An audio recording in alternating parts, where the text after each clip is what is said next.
Hello students, कैसे हैं आप सभी। देखो, आज फिर से हम लोग आ गए हैं एक नए चैप्टर को लेकर जिसका नाम है मानव शरीर। देखो, मानव शरीर से रिलेटेड जो भी इम्पोर्टेंट क्वेश्चन है आज हम इस वीडियो में करेंगे। देखो, फर्स्ट क्वेश्चन में लिखा हुआ कौन सी रक्त वाहिका एकल एंडोथेलियन परत से बनी होती है। तो देखो, यहाँ पे जो केशिकाएं होती है वो आपका एकल एंडोथेलियल परत से बनी होती है। आगे बढ़ेंगे, जीभ के किस भाग का स्वाद कड़वा होता है। तो जीभ का जो है किस भाग का स्वाद कड़वा होता है, तो पीछे की ओर का जो भाग होता है वो स्वाद, पीछे की ओर का भाग का जो है स्वाद कड़वा होता है।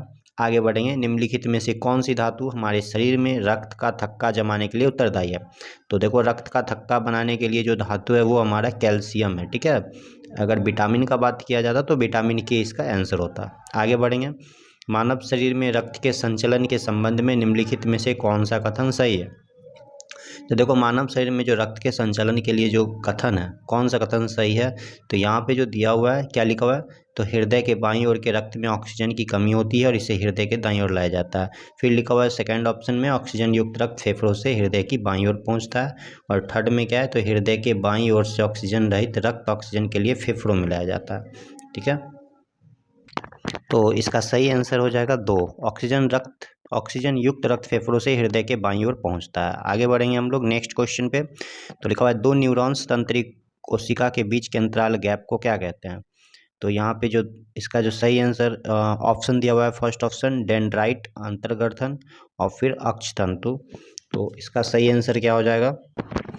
देखो, इसका जो सही आंसर होगा वो ऑप्शन 2 हो जाएगा, अंतर्गठन। ठीक है, मस्तिष्क का कौन सा भाग, नेक्स्ट क्वेश्चन देखेंगे, मस्तिष्क का कौन सा भाग शरीर की मुद्रा और संतुलन बनाए रखता है।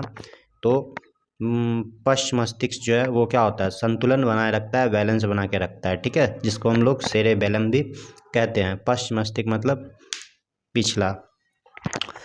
फिर कह रहा है कौन सा हार्मोन कोशिका विभाजन, प्रोटीन संश्लेषण और अस्थियों के लिए बढ़ावा देता है। तो इसका जो सही आंसर होगा वो जीएच हार्मोन होगा। ठीक है, जीएच हार्मोन जो है वो कोशिका को विभाजन करने में, प्रोटीन संश्लेषण और अस्थि मतलब हड्डियों के विकास को बढ़ावा देता है, वो है जीएच हार्मोन। ठीक है, आगे बढ़ेंगे हम लोग, श्वसन के समय गैसीय विनिमय की प्रक्रिया होती है।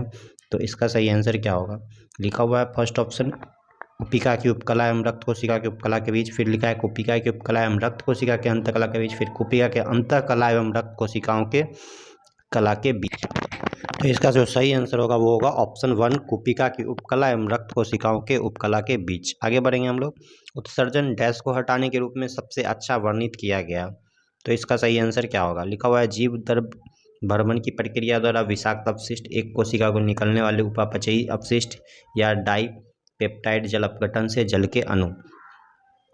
तो इसका जो सही ऑप्शन होगा वो ऑप्शन नंबर 2 लग रहा है, एक कोशिका से निकलने वाला उपापचयी अपशिष्ट। नेक्स्ट क्वेश्चन देखेंगे, कार्बन मोनोऑक्साइड मानव के लिए हानिकारक है क्योंकि यह क्या है, कार्सिनोजेनिक है, CO2 के लिए विरोधी है, ऑक्सीजन की तुलना में हीमोग्लोबिन के लिए उच्च आत्मीयता के साथ है, और क्या है, तो उपयुक्त में से एक से अधिक।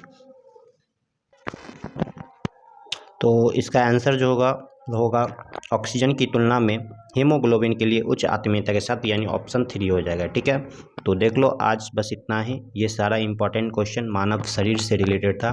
फिर से हम लोग आएंगे एक नए मॉक टेस्ट को लेकर।